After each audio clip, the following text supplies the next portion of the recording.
ఆవిడ చంద్రరేఖని ధరిస్తుంది.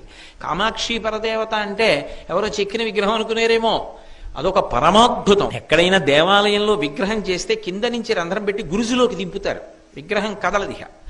ఒక్క కంచిలో ఉన్నటువంటి కామాక్షి పరదేవత విగ్రహం మాత్రం దేనికి అంటుకుని నిలబడదు.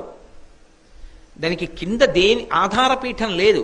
అమ్మవారు ఇలా ఉంటుంది, కింద ఏం ఉండదు, దేనికి తగలదావిడ, గాలిలో ఉంటుంది మూర్తి. మీరు అర్చకులు కొంచెం గట్టిగా తోస్తే కాస్త కదులుతుంది. కనపడకుండా ఒక అడ్డుపీఠం ఉంటుంది.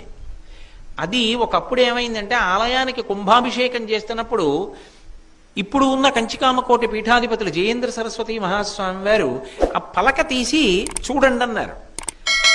ఏమి లేదు, అమ్మవారు ఆధారం లేకుండా ఉంది, ఇలా గాలిలో తేలుతోంది విగ్రహం. ఆయన చూసి ఆశ్చర్యపోయి